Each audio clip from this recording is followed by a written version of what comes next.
buang sampah sembarangan. Udah tahu sampah biang masalah, buang sampah pada tempatnya lah. Iya ya, kalau bukan kita siapa lagi? Ayo kita buat Jakarta jadi bersih.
Sorry, aku kelamaan tadi ke dokter gigi. Kedok gigi, Pak. Sakit gigi, Pak. Usia aku punya masalah gigi ya waktu itu. Saya cuma punya waktu sakit. Iya.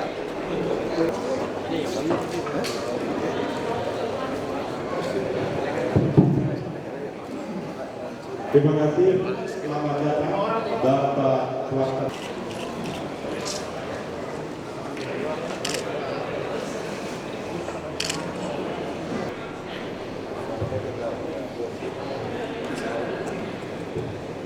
Dan Bapak Pelaksana Tugas Gubernur DKI Jakarta, Bapak Wakil Wali Kota Jakarta Pusat.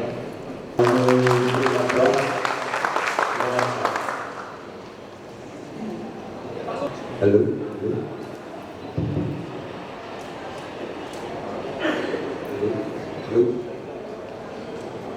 Bagi para hadirin yang kami hormati dan kami dapat datang dan terima kasih atas mampir di DKI Desa kepada Bapak Basuki sebagai PJ Gubernur di dalam kesibukan dia sangat luar biasa. Bahkan kami dengar pada sempat dari dokter gigi sempat datang di sini, Pak. Ini suatu kebanggaan bagi kami dari warga Pasar Baru. Mudah-mudahan seperti tonggak sejarah. Hari ini kami ada dua acara sekaligus. Jadi pemilihan juara pertama 23 dari lomba desain penata kawasan baru, Pak. Dan keduanya sekaligus kami melakukan kejuaraan barongsai, Pak. Festival barongsai diikuti oleh 21 klub, Pak. Mudah-mudahan menjadi satu tonggak sejarah, Pak. Mungkin kalau nanti penata kawasan baru disetujui oleh Bapak Gubernur, kami yakin ini akan jadi event, Pak, festival tidak hanya barongsai saja, Pak. Bahkan kemudian dari teman-teman kami maupun dari komunitas India yang ada di Bali bisa dilaksanakan di Pasar Baru ini, Pak. Kami Pemda DKI punya satu gedung parkir, Pak, di Pasar Baru. Gedung parkir sepi, rumah bawah ini. Kenapa Pasar Baru dulu, Pak? Karena Pasar Baru hanya 3 menit dari sana sekian, Pak. Bisa di Katedral, Monas, semua pusat kegiatan ada di Pasar Baru. Mudah-mudahan, Pak, ini hanya jangan yang sepantas jadi konsep yang baik aja, Pak, tapi ditata. Dan perlu disampaikan juga dalam penataan Pasar Baru ini, kami tidak punya pribadi. Kami hanya ingin Pasar Baru lebih baik. Karena hari ini kan Bapak Ahok datang langsung rapi, Pak. Jadi Bapak pergi nggak rapi lagi, Pak. Pasar Baru, Pak, belum seberat yang di Tanah Abang. Hari ini kami juga khusus undang dari konsep masih bisa ditata. Jadi konsep ini kita bikin, Pak. Kami yang saya sampaikan dari Bandung di Dr. Pak, nanti akan dipresentasikan, Pak. Dan penataan kawasan baru, Pak, memikirkan semua stakeholder yang di Pasar Baru, Pak. Ya, jadi sekarang penataan kaki lima pun ditata. Kalau yang masih izin gubernur, kami tata, Pak, berdasarkan P5 itu. Dan penentuan jurinya, Pak, kami tidak ikut sama sekali, Pak. Itu sudah semua semua serta pada tim arsitek dari Ikatan IAI dengan pakar budayanya, pakar itunya, bahkan awalnya tim tenis Pak, kita libatkan pemerintah Pak. Waktu wali kota Depok SK dan pada finalisasi jurinya kami undang, terima kasih dari Pak Koko dan juga dari Pak Ari Budiman yang tentukan Pak.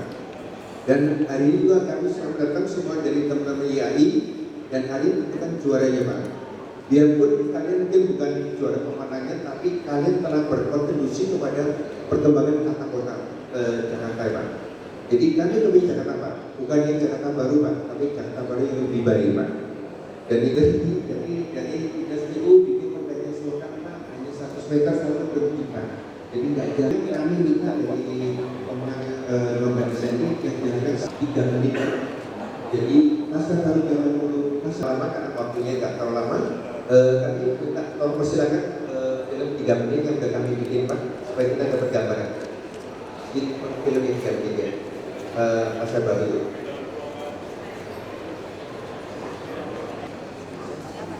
Sesi berikut.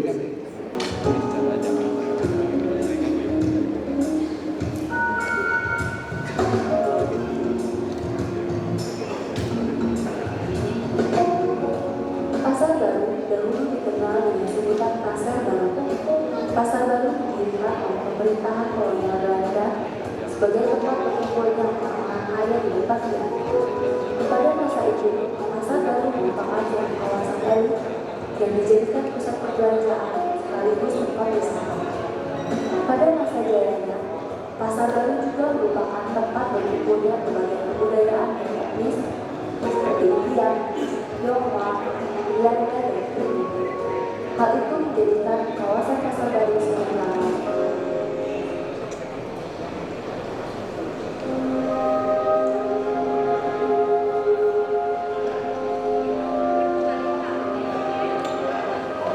Namun seiring dengan berjalannya waktu, Pasar Baru kini mulai ditinggalkan oleh para pengunjungnya. Pasar Baru yang dulu dikenal sebagai kawasan elit yang tertata rapi, sekarang telah dipenuhi oleh para pedagang kaki lima yang menjajakan jualan di sepanjang kawasan. Tidak ada lagi keindahan masa lalu yang tersisa. Bangunan tua yang tidak terawat ini kini mengalami kerusakan di berbagai bagian. Kebersihan yang tidak terjaga, sampah yang berserakan di berbagai kawasan, dan tidak tersedianya fasilitas kebersihan yang memadai menyebabkan Pasar Baru akan bersaing dengan mal-mal baru yang kini mulai bermunculan.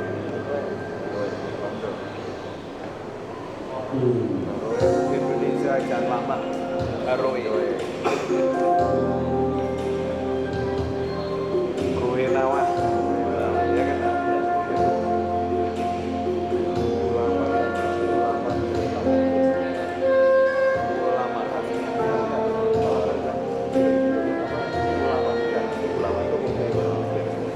Untuk menyebarkan citra Pasar Baru yang telah memudar, PT Trinaya India Sakti berusaha mengembalikan Pasar Baru menjadi kawasan elit kembali.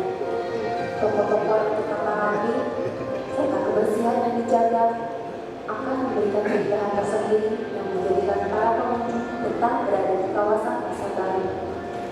Selain itu, Pasar Baru akan dilengkapi dengan berbagai teknologi dan fasilitas yang memberikan kemudahan dan kenyamanan bagi para pengunjung. Bukan hanya pengunjung, namun juga bagi para pemilik toko, pemasang iklan, dan pemerintah. Pengunjung akan mendapatkan apa yang mereka butuhkan dan mudah di kawasan Pasar Baru. Dan Pasar Baru tidak akan kalah bersaing dengan mal-mal baru yang kini mulai bermunculan.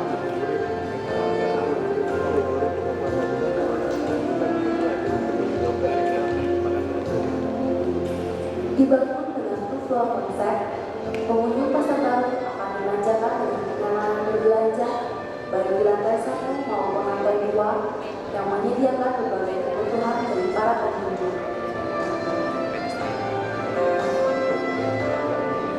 Kohesi konsep, Pasar Baru menyediakan berbagai tempat agar pengunjung merasa nyaman berada di kawasan Pasar Baru, seperti kafetaria, dan bagi pajak untuk beristirahat setelah lelah berbelanja.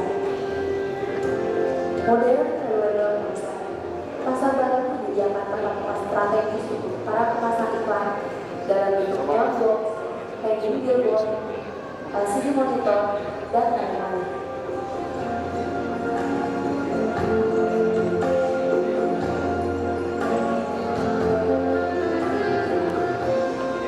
Dilengkapi dengan kafetaria dan kursi panjang di berbagai tempat di kawasan pasar baru, membuat pasar baru memang bersosialisasi dan berinteraksi dengan kerabat. Adanya hewan garden yang mengalihkan stres akibat polusi udara dan meninggalkan udara. Dengan penataan kembali pasar baru dapat dijadikan sarana berolahraga. Kawasan bebas kendaraan bermotor juga membuat anak-anak dapat berluasa bermain walaupun tanpa mengawal orang tua. Kalau menurut saya itu sekarang orang jalan itu bisa terjadi. Revitalisasi pasar baru Jakarta memberikan keuntungan bagi berbagai pihak, bagi pemasang iklan dan penggunaan. Pengunjung pasar baru akan bertambah dan lebih bervariatif. Tersedia banyak tempat untuk memasang iklan, tersedia banyak tempat yang luas untuk mengadakan pameran dan event. Bagi pemilik toko, wilayah penjualan akan meningkat, jumlah pengunjung yang bertambah akan meningkatkan penjualan. Keamanan toko lebih terjamin karena dilengkapi dengan kamera keamanan dan pos-pos keamanan di berbagai tempat. Bisa dimiliki dulu waktu set melalui horizon. Bagi pengunjung dan pembeli, pasar baru menjadi lebih informatif dan persediaan Cuman sekarang rata-rata ya, suasana menjadi lebih hidup dengan diadakannya event perayaan hari-hari besar seperti Imlek, Lebaran, Natal, dan juga Paling.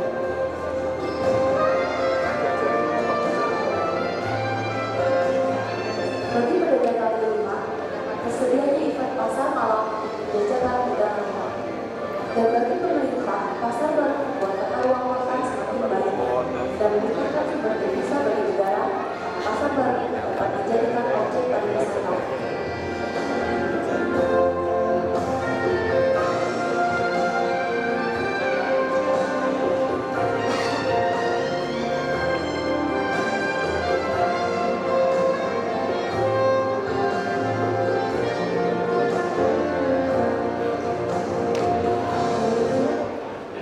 Para pemenang naik ke panggung dulu.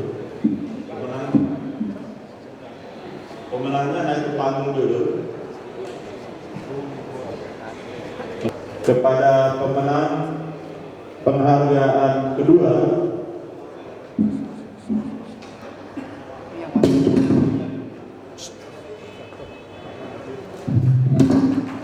ditahan dulu karena ada sesi foto. Ya. Selanjutnya penyerahan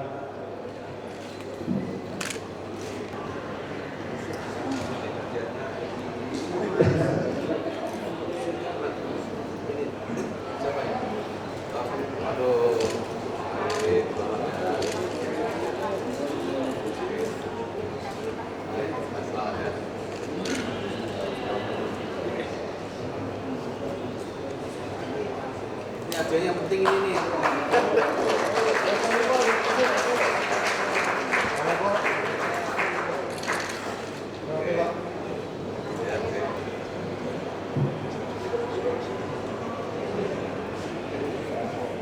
pemenang penghargaan utama mendapatkan uang tunai sebesar 300 juta rupiah.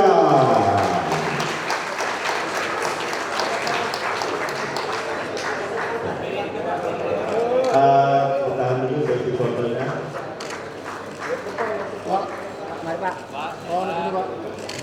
Mohon izin ada foto sesi bersama.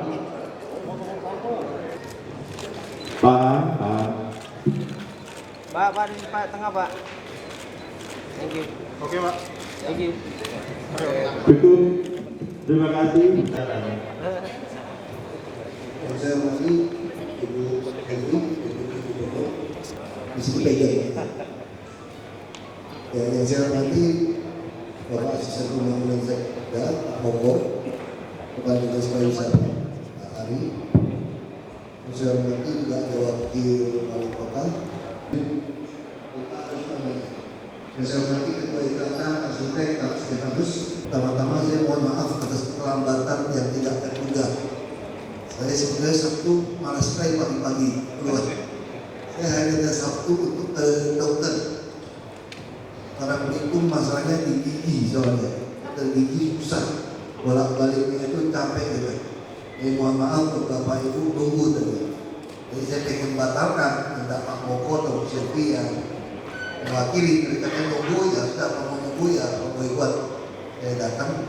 Pertama-tama kami tentu berterima kasih pada Pak Iwono yang punya ide seperti ini. Ini sesuai dengan arsitektur, ini sesuai dengan harapan kami. Kami ingin sekali hampir semua pembangunan di Jakarta itu bisa ibaratkan supaya tidak ada lagi tender-tender yang tidak jelas. Bahkan pembangunan yang mau kami lakukan, kami ingin tidak memakai APBD. Jadi lebih baik kita tukaran. Bisa contoh seperti tadi desain ini, apakah perusahaan advertising mau atau tidak membangun ini semua supaya gagasan ini terwujud, kita berikan dia hak untuk pasang iklan. Tentu pajak iklan dia akan bayar, tapi kan dia punya titik-titik iklan. Nah saya kira ini bisa segera mungkin Pak Moko bisa siapkan semacam beauty contestnya Pak, supaya kita tidak menyalahi aturan. Sama seperti kami ingin membangun light rail transit, kami mau menggunakan ruang udara di Jakarta untuk orang membangun properti termasuk Skybridge. Kami juga akan memanfaatkan ruang bawah tanah kami termasuk reklamasi pulau. Jadi kalau Bapak Ibu bisa melihat tadi perbaikan soal banjir atau penjalan inspeksi, itu semua adalah uang kewajiban dari pengembang reklamasi pulau. Jadi itu yang kami tawarkan sehingga uang kami bisa lebih fokus. Banyak orang tidak sadar di Jakarta ini 40% anak usia 16 sampai 18 tahun itu tidak sekolah. Banyak orang tidak sadar kita tidak cukup sekolah SMA, kita tidak cukup rumah sakit. Makanya kami tahun ini rencana membeli rumah sakit sumber waras setengahnya.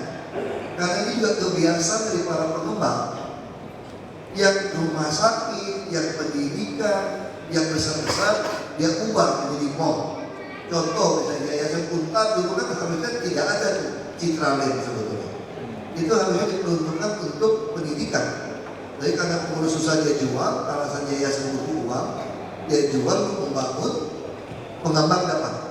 Nah kasus sumber waras juga sama.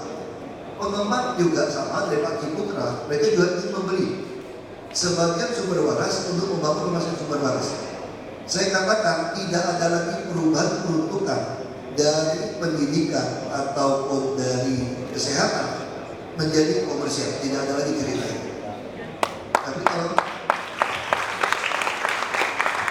dari sisi arsitek, kalau Singapura KRD-nya 14 untuk daerah POD, kenapa kita harus 11?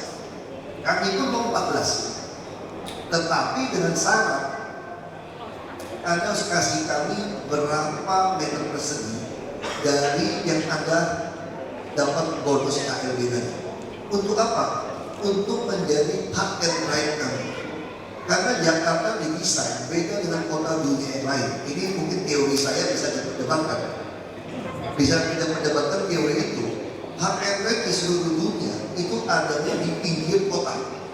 Orang taruh kendaraannya lalu naik kereta umum untuk ke tengah kota. Tapi Jakarta berbeda. Jakarta ini adalah kampung besar. Kita mendesain Jakarta bukan dari infrastruktur baru bikin bangunan. Kita kampung besar dulu baru infrastruktur. Dan orang Jakarta ini demen bawa mobil, bawa motor itu. Sampai macet terpaksa, baru dia pengen turun gitu, kira-kira gitu kan.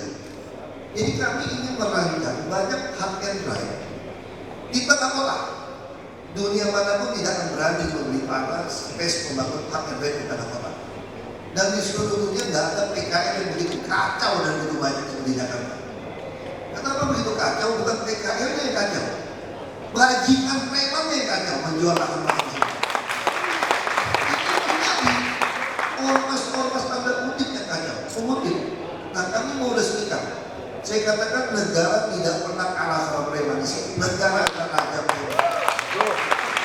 Jadi harus kita lawan. Kita kerjasama dengan baik tentara. Saya sampai mau membeli motor. Dapat bobot dari desa, jangan lupa 250 motor Kawasaki Trail untuk Kodam dengan penembak jitunya. Kita juga akan minta semua tempat pasang CCTV dengan sistem yang dari provider ya, CCTV, sehingga kalau ada kejadian di satu tempat kita bisa ikuti dari mana orang itu datang. Jangan seperti kejadian di KPK, di kantor KPK polisi ditembak mati, kita nggak punya data, hanya melihat motor lewat terus ada tertembak. CCTV kita tidak cukup untuk melihat sampai wajah atau sampai plat nomor. Nah, kami impikan seperti itu. Kita juga Agustus September akan launching safety pin kerjasama dengan United Nations Women dari PBB. Itu orang bisa melaporkan dia merasa aman tidak aman, ada pentol merahnya. Jadi petugas kami akan melihat titik mana di seluruh Jakarta yang tidak aman. Kami akan kirim intel ke sana. Kenapa tidak aman? Apakah ada preman yang nongkrongin, yang marahin ibu-ibu? Itu di India dirancang untuk pelecehan seksual atau kejahatan seksual pada anak-anak dan ibu-ibu. Nah, ini kami mau rancang sama untuk melaporkan sampah, laporkan semua. Makanya tahun depan lurah, camat, wali kota kami menjadi manajer perumahan sebetulnya. Jadi dia masih punya pembantu, pegawai, lurus dari taman, sampah, semua. SKPD tidak bisa lagi kayak raja semua. Semua penunjukan langsung. PU semua, hampir semua SKPD paling demen penunjukan langsung. 100 juta, 2 juta, tapi ribuan itu yang mainkan. Ini kurang ajar. Dan tunjuk langsung semua nggak yang beres, 40% nggak beres. 20 bulan bagi saya sudah cukup, saya sudah tahu. Anda tidak mau berubah, sudah, saya tidak berantem saja. Karena saya masih tinggal 39 bulan. Saya nggak peduli Anda siapa, saya tidak berantem aja udah. Karena ini Jakarta udah keterlaluan. Udah keterlaluan dibiarkan. Sama kayak PKL. PKL itu, PKLAS itu baik. Yang tidak benar itu yang dagangin, disewain, per petak berapa. Nah, sama seperti konsep semua ini, kami yakin swasta akan lebih cepat. Hanya memang di dinas tata ruang kami, masalahnya luar biasa. Saya sudah temukan dari untuk dirapikan, kalau tidak bayar saya kira tidak masuk-masuk. Ini kita bicara aslinya. Udah dirapikan, sudah tanda tangan saya pun, sampai keluar ke tangannya bisa setahun lebih. Itu pun mesti sogok. Kalau tidak sogok, blok plannya bisa dimainkan. Sampai arsitek bisa jawabkan di P2P. Jadi ini semua saya punya data, punya kronologinya. Makanya sekarang kita mau rubah, kita disiapkan di diklat. Nanti urusan apa saja cukup datang di kantor lurah, kantor camat. Soal tidak selesai, biar si petugas di meja depan yang melaporkan siapa yang tidak beres di SKPD mana. Dan sistem kami akan menghitung poin, lalu kami akan staffkan eselon 4, 3, 2 atau siapapun yang tidak beres. Kita akan staffkan saja, biarin saja dia mau tutup. Oh, saya hanya sampai tahun 2017. Kalau Anda bisa mau besar-besaran turunkan saya turun saja. Tapi minimal saya pernah lawankan. Nah, ini yang kita lakukan. Dan kami juga berharap 2018 ini ada sedikit pemaksaan kepada pusat. Kita tahu Gelora Bung Karno itu hampir sejak dibangun dari Asian Games 1962 tidak pernah dilakukan rehab atau renovasi. Maka kami memberanikan diri 2018 membawa kembali Asian Games ke Jakarta. Sehingga pemerintah pusat akan terpaksa merehab GBK. Dan kami juga akan menyelesaikan istora kami yang baru, stadion kami yang baru itu di Taman BMW. Dan Taman BMW juga hasil dari sayembara. Ini juga hasil sayembara. Tadi ingin membangunnya itu menggunakan uang reklamasi, tapi tidak ketemu poin yang memaksa orang. Jadi kalau kami jadi preman itu maksanya masih ada hitungannya juga gitu. Ya, kami namakan PT Japret. preman. Jadi kalau kamu dapat izin, sifatnya apa? Jadi bukan jakpro. Nah dengan reklamasi pulau, berarti Jakarta masih ada 3 modal: ruang udara, ruang bawah tanah, dan reklamasi pulau. Ini akan memberikan kami modal untuk bekerja dengan baik.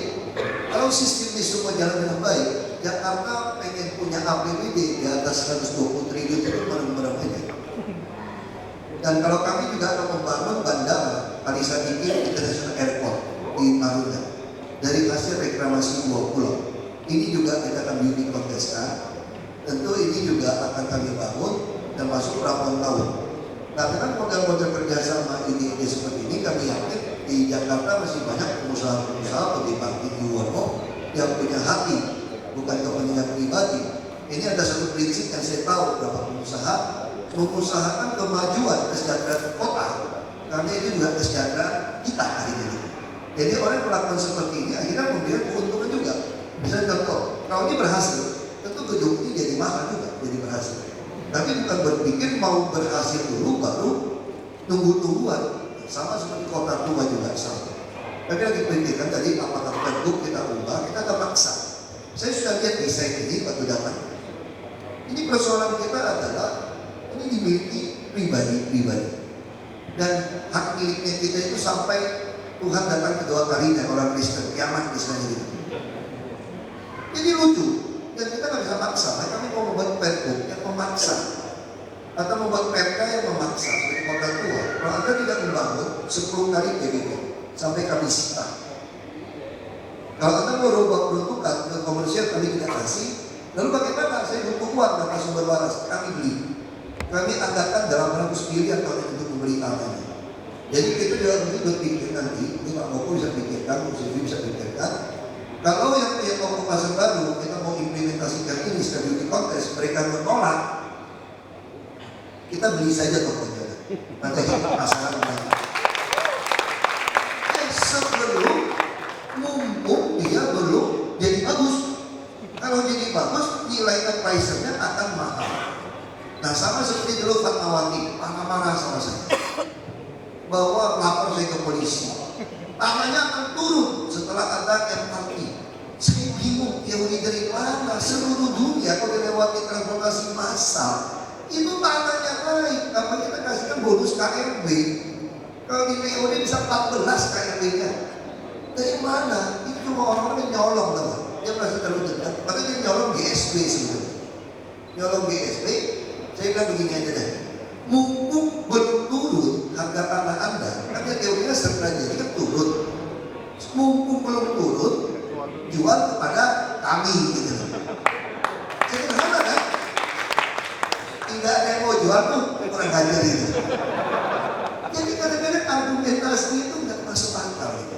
Dan saya yakin pasar baru juga akan ketemu. Sama kami mau memasang parkir meter di pasar baru. Penghuni boleh gratis masuk. Tidak mau.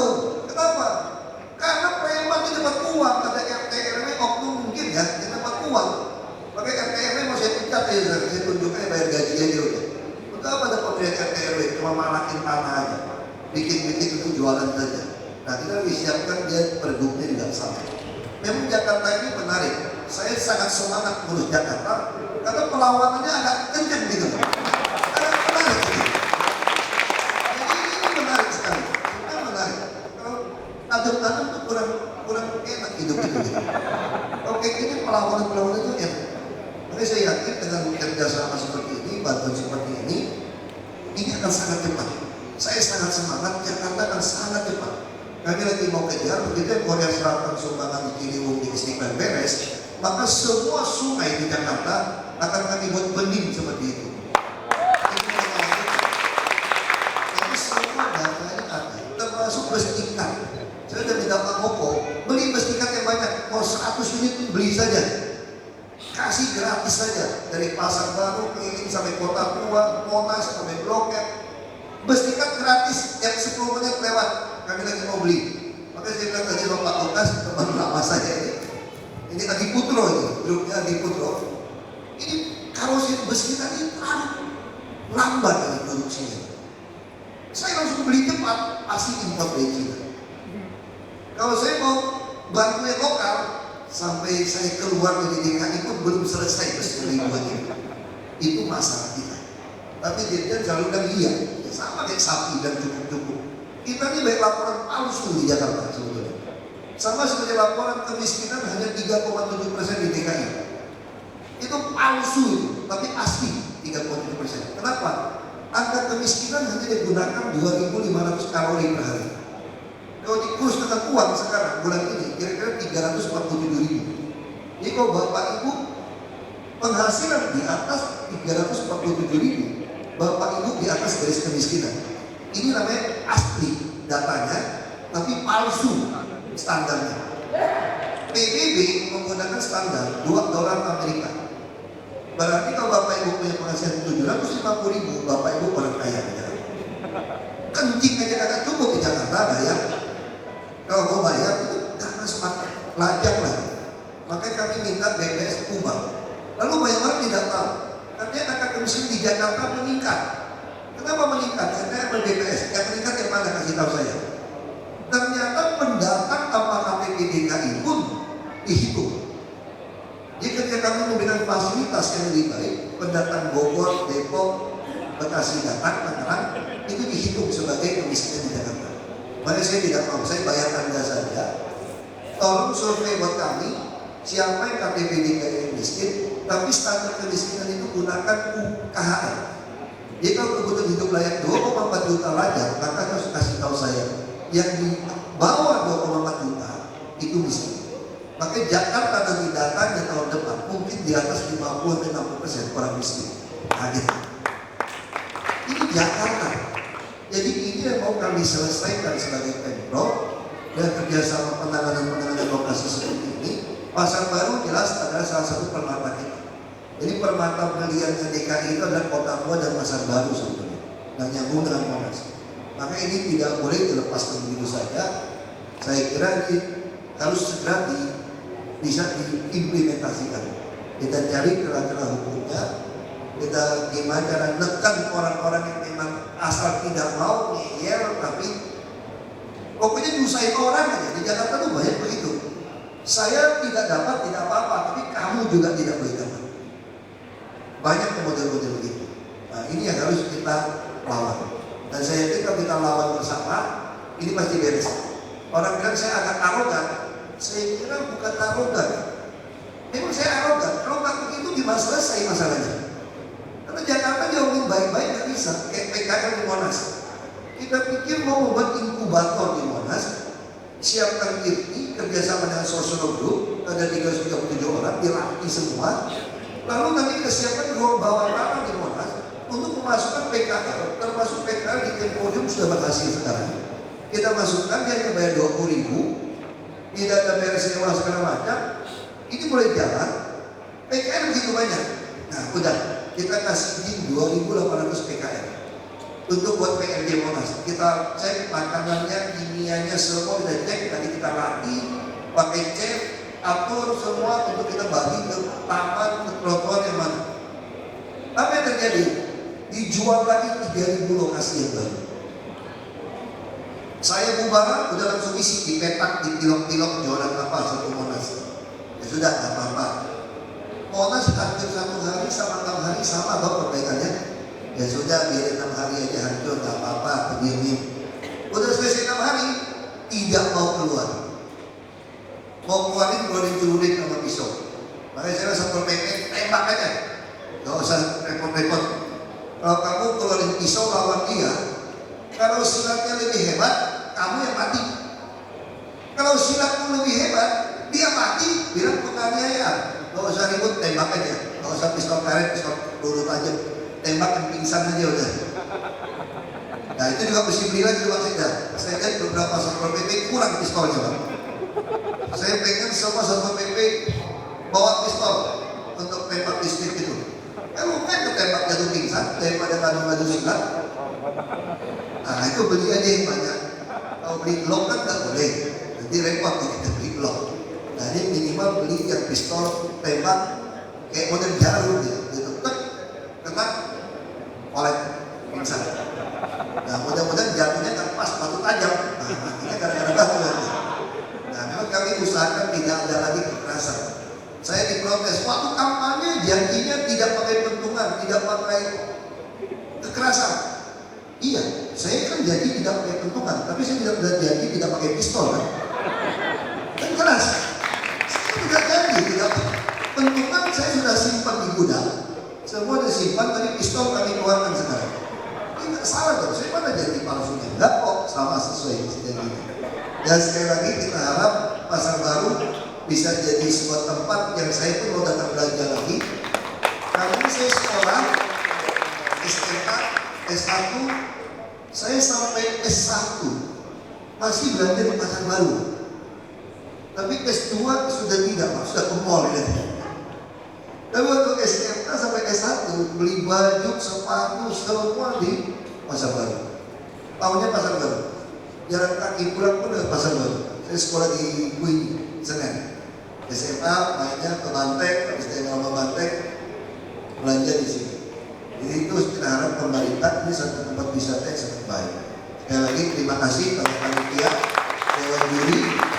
Nah, saya pun lakukan ini supaya Bapak Ibu semangat bahwa Jakarta pasti akan jadi Jakarta baru. Asal saya cerita Asian Games lagi, kenapa 2018? Itu juga memaksa saya menyelesaikan 6 ruas tol dalam kota, menyelesaikan light rail transit, menyelesaikan MRT Lebak Bulus sampai ke Bundaran HI, dan kita harapkan pusat juga bisa membantu menyelesaikan loop line, elevated loop line kereta api KCJ. Dan kalau ini bisa diselesaikan bareng, tentu kita yakin Jakarta akan berubah total. Makanya 3 tahun ini saya belum tentu masih menjabat, tapi siapapun pengganti saya atau Pak Jokowi nanti, kita tidak tahu hasil nanti, tidak bisa mengubah, mengerem penyelesaian infrastruktur dan pola transportasi makro di Jakarta. Karena ini kunci semua perdagangan maupun ekonomi yang baik. Terima kasih.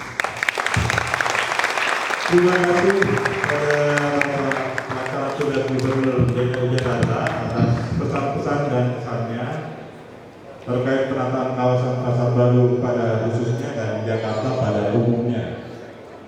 Meningkatkan waktu, kami menyediakan waktu kurang lebih 7 menit untuk paparan materinya. Mungkin saya akan memastikan waktu saja, ya waktu saya sangat sekali. Nah, intinya begini. Jadi ketika sementara Pasar Baru ini dimulai, kami dari tim berprinsip adalah kalau kita bicara Pasar Baru itu adalah bicara tentang landmark perdagangan, itu prinsip kami. Lalu landmarknya selalu kalau bicara Pasar Baru adalah tentang seperti Pasar Baru. Nah, berangkat dari situ kami mulai mengimajinasikan. Jadi itu adalah Pasar Baru. Pertama-tama kurang lebih imajinasi adalah seperti ini. Ini adalah kondisi yang sekarang. Lalu kami dari tim berharap suatu saat Pasar Baru bisa jadi seperti Jakarta. Next. Lalu kami mengadakan riset. Saya kira saya tidak perlu mengadakan riset ini, tapi secara cepat saja. Next. Ini adalah riset dari tim. Jadi kami hampir 2 bulan mengadakan riset untuk menentukan pola-pola yang terbentuk dari Pasar Baru. Lalu ini juga kami mengadakan riset tentang urban struktur dari kota, dari kawasan Pasar Baru. Nah, yang menarik menurut saya Pasar Baru adalah tentang social space-nya. Jadi kalau kita bicara social space Pasar Baru, yang seperti kata Pak Basuki tadi, saya percaya memang 50% menunjukkan miskin, Pak. Jadi dari studi kami, kita bisa melihat ini kan struktur social space yang terjadi pada kawasan Pasar Baru. Semuanya kelompok miskin yang terbentuk. Kelompok kayanya sebenarnya dia berbeda. Tetapi kan pertanyaannya adalah kita tidak bisa menghilangkan mereka adalah bagian dari kota. Nah, inilah yang menurut saya jadi PR terbesar dari Pak Ibu dan kawan-kawan. Bagaimana menghargai kaki lima, lalu bagaimana menghargai mereka yang memiliki kelas bawah yang hidup pada area kota. Dan berangkat dari situ kami juga mengadakan riset yang lainnya adalah kami melakukan studi panjang tentang street. Ternyata yang kami hadapi adalah wajah dari strip itu adalah menurut saya sangat buruk sekali, terutama di layer 2. Jadi di layer pertama ini menurut kami sudah hidup, tapi di layer kedua ini menurut saya tidak ada gunanya di Pasar Baru. Nah, berangkat dari situ kami juga menemukan bahwa sepanjang strip itu ada bangunan-bangunan heritage. Nah, bangunan-bangunan heritage itulah yang menurut saya bisa jadi atraktor untuk orang mau masuk ke Pasar Baru. Nah, berangkat dari situ berdasarkan riset kami. Terus next, saya cepat aja terus next. Jadi ada beberapa studi kami. Next. Ini studi yang kami lakukan. Next. Saya akan ke preview. Next. Nah, ini adalah implementasi baru kami berdasarkan riset kami bahwa Pasar Baru memang next. Terutama ini. Tadi Pak Basuki sudah punya cita-cita membeningkan kota meningkat sungai. Ini adalah salah satu cara bagaimana kita bisa menjual, bagaimana para pemasang iklan bisa tampil di sini. Jadi ada sebuah contoh di Jerman. Jadi sungai itu dipakai, isinya tuh mobil-mobil mewah, BMW, Mercy, mereka pameran mobil. Gitu. Dan di sungai yang bening ini, menurut saya akan menjadi sebuah karnaval kota. Nah, ini adalah imajinasi kami. Next. Nah, yang sebelah kanan, menurut saya yang menjadi kendala ini adalah sebuah potongan yang menurut saya cukup menarik. Karena kami berprinsip bangunan heritage ini itu juga harus tetap dipertahankan pada sebuah Pasar Baru. Yang menjadi kendala adalah menurut saya itu di layer kedua ini. Di layer kedua kalau kita Pasar Baru itu menurut saya sangat buruk sekali. Jadi cuma seng kosong ditutup. Nah, kami mengusulkan bahwa bagaimana kalau ada peraturan gubernur yang mengharuskan semua tampak di sini itu dibuat grid. Kita radikal aja menurut saya dibuat grid, lalu kita ada stop. Nokta di sini ini ada sebagai attractor, bisa sebagai museum heritage, bisa museum Pasar Baru. Yang kata Pak Basuki, kalau mereka nggak mau dibeli aja. Ini mirip kota Jakarta, museum kota Jakarta. Nah, bangunan heritage itu kalau masalah ada 6 atau 7 yang menurut kami masih bisa dibuat dari attractor. Nah, prinsip ini menurut saya kalau kita lihat 3D-nya, itu adalah menurut saya kita juga membuat kota menjadi sustainable. Ini kurang lebih sangat manusiawi kotanya, di mana kaki 5 itu kita tempatkan juga pada area sini. Jadi di sini kita menangkap kaki 5 ini kita bawa masuk. Tapi kita tata dengan peraturan-peraturan yang jelas, sehingga tidak ada kaki 5 akan berjualan secara tertata di titik ini. Jadi kurang lebih ide besar kami adalah pertama adalah kaki 5 yang ada itu tidak boleh dihilangkan, dia harus dibuat peraturan. Dan bagaimana membuat peraturan kita harus memasukkan mereka ke dalam space-nya kita. Itu sebagai contoh adalah di mana kita menggunakan sistem parametrik di sini untuk menempatkan kaki 5 yang terpantau di sini. Yang kedua adalah saya selalu bilang kota Jakarta itu suspeknya sangat tidak sustainable, sangat panas. Nah, kita mengusulkan area yang sudah ada. Nah, pada layer kedua kita buat green semua, betul-betul green. Kalau lihat kita 3D seperti ini, sebenarnya kita tidak membayangkan Pasar Baru dalam konteks kota Jakarta, tapi kita membayangkan Pasar Baru sebagai konteks global, sebagai sebuah strip yang sangat internasional. Nah, kurang lebih next masih. Nah, ini adalah kurang lebih kalau Pasar Baru yang akan dicapai menurut saya kombinasi antara hard space, soft space, lalu ada flying space tentang sky, tentang bagaimana kita membayangkan nanti ketika berjalan itu menjadi kekuatan dari usulan pada pemakaran Pasar Baru. Saya pikir sekian presentasi saya sangat baik. Terima kasih.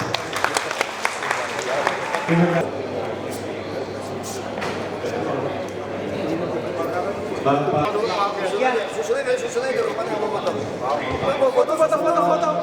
Bang, ayo bang. Bisa nggak? gimana? Ya itu memang sesuai rencana kami. Misalnya Taman BMW pun stadionnya sayembara. Kami memang lebih suka sayembara sehingga masyarakat terlibat. Dan kita juga bisa tahu tanpa keluar biaya, ini sponsori swasta. Nah yang penting sekarang implementasi gimana. Disitulah orang kan bilang kami arogan. Kadang-kadang masyarakat kita juga ada sifat jelek. Saya nggak mau, Anda mau apa? Jadi tidak ada berpikir untuk kebersamaan, kayak model gitu kita sikat udah. Nah ini kan udah ada rancangannya, kedepannya dari Pemprov DKI. Ya, kita mau tawarkan kepada perusahaan iklan. Mau nggak Anda dengan perusahaan hak spot iklan, Anda bangun. Kalau Anda hitungan Anda tidak masuk akal, mungkin bagian atapnya kami yang bangun. Nah tapi sekarang partisipasi dari penghuni tokonya kan masih ikut. Kalau kita pengen lantai keduanya dibuat hijau kan dia masih ikut gitu loh. Kalau dia saya nggak sanggup, dagang saya sepi macam-macam. Nah saya akan buat peraturan, kalau kamu tidak mau pakai harga pasar, saya beli aja buat Pemda deh. Supaya adil dong. Kan Anda tidak laku lagi, tanah Anda pakai harga pasaran. Ya Anda jual saja, Anda beli toko lain aja, dagang di mall aja gitu loh. Kenapa Anda mesti ngotot gitu loh. Kira-kira kapan ini bisa terrealisasi? Kita harap secepatnya lah, mungkin tahun depan bisa mulai. Kita harap 2018 semua ini udah keset. Karena 2018 kita harap ada Asian Games di Jakarta. Oke, nah untuk tambahannya ini ada hasil Pemkon 2 hasilnya gimana menurut Pak Ahok? Tunggu aja KPU. Saya bukan dewa, nggak bisa ngelamar lagi saya. Oke, nah untuk ini Pak Ahok, himbauan buat masyarakat menunggu tanggal 22 ini. Percayalah, masyarakat kita nggak bodoh lagi, aman aja kok. Ya kan, kalau ada kerusuhan juga kamu nggak mau jual tanah murah-murah lagi. Dan aparat kita sangat siap. Ini hanya sekelompok elit yang mau ngaco, masyarakat nggak mau ikut. Kamu coba cek ke masyarakat mana peduli. Siapa menang, siapa kalah. Ya kan, apalagi orang Jakarta, 50% susah sebetulnya. Jadi nggak usah khawatir lah seperti itu. Ada yang ngaco-ngaco, pasti aparat akan tindak tegas. Oke, makasih Pak Ahok.